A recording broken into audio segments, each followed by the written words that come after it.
Thank you, John. I'd now like to hand over to Shenggen, our Director General, who will give us just a few closing remarks. Well, thank you, Karen. Thank you to all the speakers. Yeah, I think 1.5 billion actually is I think understatement. But during our discussion, we were discussing whether 1.5 billion is a bit too much, exaggerated word. I think as we have heard, everybody in the world could be affected by the work here. You know, if there's 1.5 billion people are not protected, they could become destabilized around the world.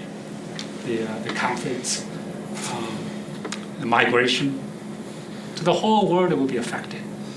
And economically, you know, if there's 1.5 billion people are not helped, we lose great economic opportunity. So I think the 7 billion people question, not just 1.5, right? Now I have some of the key takeaway questions. The one is I actually learned quite a bit. Now we used to think, oh, everybody deserves the food in the world, so that's why the food assistance program is so important. But later on, our researchers showed that where cash is better, voucher is better. The combination of food, voucher, and cash are even better. So today we heard that, well, let's wait for a little moment. In many places, food is still better, particularly if there's a lack of food supply response, particularly, well, if there's no market, the market does not work, the food is still very critical. And I actually read some of the sentences in Harold's introduction. The food is in our culture, is in our DNA, is everything. So sometimes we feel that even we know we can access food here and there, but we have to know physically where the food is. So that sort of attachment, psychological, emotional attachment to food, I think may change our view a little bit. You know, it's not just the money, it's not just something else, it is food. And so the second takeaway message is the short-term relief, humanitarian relief, and the long-term growth. So how can we really combine these programs together by better designing our programs? I think this is very critical. We have learned quite a bit. We have worked on some of the issues like that. I think we need to continue to make sure that these two programs actually is one program. So short-term relief, humanitarian relief, and development, long-term development, with the human capital development or with the economic growth development, they should be together. So one program. The third is, okay, yeah, we need money for food transfer, cash transfer, or voucher. Where do we get the money? So here we must use a food system approach, from production to the final consumption to nutrition. Where do we put our public money?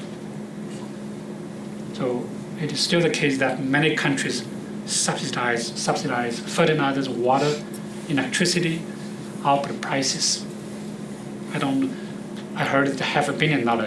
Harold, how much we have spent on food aid per year?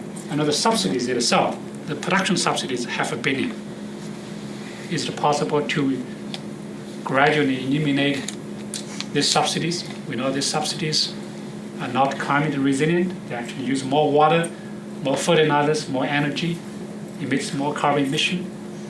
And many subsidies also do not lead to the production of more healthy, nutritious foods, because these subsidies are very centered around several major stable food crops, rice, wheat, and maize. And should we reform them? Maybe use some of that money to scale up some of the social protection or food transfer, cash transfer program here. Make sure that they are better targeted. Make sure that they have a strong link to nutrition. Make sure that they have a strong link to graduation. And so finally they will be able to graduate from the social protection. I mean, I think that this third one is a research question. And I mean, here are lots of scholars, researchers, including those from IFPRI. Can we take that on as a future research topic? So let me once again thank you. Thank Karen for your great chairmanship or chairwomanship, moderation. And Harold, thanks for giving us this opportunity to launch your book over here. Louis and John, Patel, So WFP, USAID, the World Bank, the IFPRI are really good natural partners over here. So let's continue to use this place as a forum and as a platform to share knowledge, share best practices, share the data together. Thank you very much.